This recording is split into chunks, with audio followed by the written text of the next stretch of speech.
퀵 사장님들 안녕하세요. 오랜만에 라보퀵으로 인사를 드립니다. 저는 지금까지 인성퀵을 하면서 3만원 이하 오더는 쳐다보지도 않았습니다. 이렇게 누군가가 만든 퀵 단가를 보면 서울 수도권 기본 요금에는 담아쓰는 최저 요금이 25,000원으로 설정이 되어 있습니다. 하지만 강남이나 서울 시내 같은 동네에서는 2만원, 18,000원, 심지어 15,000원짜리 오더도 수두룩합니다. 아무리 거리가 짧아도 기본 요금은 정해져야 한다고 제가 이전 영상에서도 강조를 했었는데 지금 그것이 지켜지지 않는 것이죠. 또 누군가는 말을 합니다. 퀵 요금이라는 게 수요와 공급에 따라서 결정이 되는 것이라서 퀵 하려는 사람들이 많거나 일이 없으면 오더의 가격이 내려가는 것이 당연하다고요? 쌍팔년도도 아니고 요즘 같은 시대에 누가 그따위 규칙을 정한 것입니까?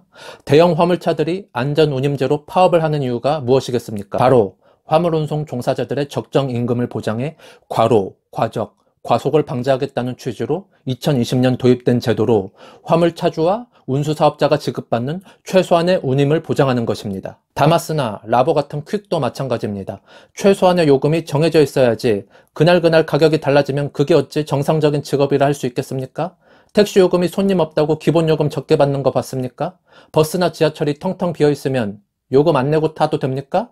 이런 것과 똑같은 거예요. 그리고 제가 누누이 말했듯이 퀵 요금이 10년 전이나 지금이나 달라진 것이 없어요. 그래서 저 표에는 최저 요금이 25,000원 정도로 나와 있지만 저는 최저 요금을 3만원이나 35,000원 정도의 기본 요금으로 설정이 되어야 한다고 생각을 합니다. 많은 사장님들이 일이 없거나 같은 방향이면 적은 운임으로도 오더를 잡으실 것이라고 생각이 됩니다. 하지만 저는 그런 유혹을 떨쳐내기 위해서 아예 최저 요금을 35,000원으로 설정을 했습니다. 이렇게 저의 인성퀵 화면을 보시면은 35,000원 미만 요금은 화면에 보이지도 않습니다. 아예 35,000원 미만 요금은 쳐다보지도 않겠다는 저의 의지입니다. 저는 하루에 10만원도 못 벌 때도 많지만 밖에서 하루 종일 대기만 하고 있을지언정 뚝심으로 저의 원칙을 지켰습니다. 그러다 보니 제가 정상적인 영업을 할 수 있었을까요?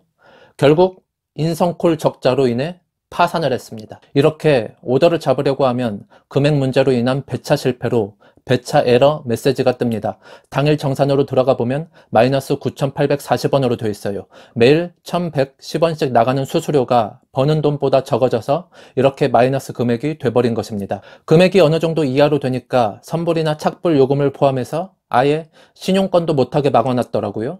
솔직히 카드 오더 같은 경우에는 수수료 떼갈 거 다 떼가기 때문에 할 수 있게 해줘야 되는 거 아닌가요? 인성콜 얘네들이 독한 게 이체 잔액 한도 3만원을 못 찾게 설정해놔서 그만두려 할 때 3만원도 못 찾게 하더니 그 3만원도 꿀꺽하는 것도 모자라서 아예 0원 이하가 되니까 이렇게 마이너스 통장이 돼버립니다. 여러분들 이거 제가 한번 사무실에다가 문의를 해볼 건데 이거 일도 못하게 막아놨으면서 9,840원 내라고 하면 완전 개새끼들인 거예요. 그냥 저처럼 3만원 버리고 인성퀵 안 하시려는 분들 꽤 많으실 텐데 나중에 몇 년 뒤에라도 인성퀵을 다시 하려고 하면 수수료 몇백만 원이 쌓여 있어서 나중에 그거 지불해야 한다며 함정에 빠질 수도 있습니다. 아무튼 최근에는 연말이고 해서 단가가 높아져 가까운 거리라도 35,000원 이상 주는 오더가 많이 뜨던데 알람이 뜨면 뭐합니까? 이렇게 잡지도 못하는데 사무실에 전화했더니 가상계좌로 돈을 입금시키면 오더를 수행할 수 있다고 하던데 저는 또다시 인성퀵의 노예가 되기 싫어서 여기서 접고 다른 콜을 이용하기로 했습니다. 당근마켓에 개인적으로 다마스 퀵 하나를 등록해 놨는데 저는 최저임금을 5만원으로 설정을 했습니다. 그냥 동네에서 근처로 간단한 짐을 하나 옮기더라도 저는 5만원 이상을 받을 생각입니다. 그래도 한 달에 한 건 정도는 당근으로 일거리가 들어오긴 하더군요. 그래서 요즘 제가 어떻게 먹고 살았냐면 아는 거래처에서 저에게 일을 주어서 저의 라보로 부산이나 대구 같은 장거리 퀵을 많이 뛰었습니다. 제가 부산을 한번 갔다 오면 짐도 간단한데도 40만 원이나 주더군요. 대신 이 거래처 사장님은 제가 어디를 경유하지 않고 뭐 휴게소에서 밥 먹는 시간 빼고는 바로 가주기를 원하시더군요. 그래도 뭐 40만 원 정도면은 기름값이랑 톨비 빼면은 한 30만 원 정도 남으니까 괜찮은 벌이라고 생각을 했습니다. 그렇게 부산만 5번 이상을 다녀왔는데 제가 이 이야기를 주변 사람들에게 했더니 라보로 서울에서 부산까지 왕복을 하면은 위험하기 때문에 자살 행위라는 말씀을 많이 하시더군요. 주변의 만류로 인해서 결국 이 장거리 업무도 못하게 됐습니다.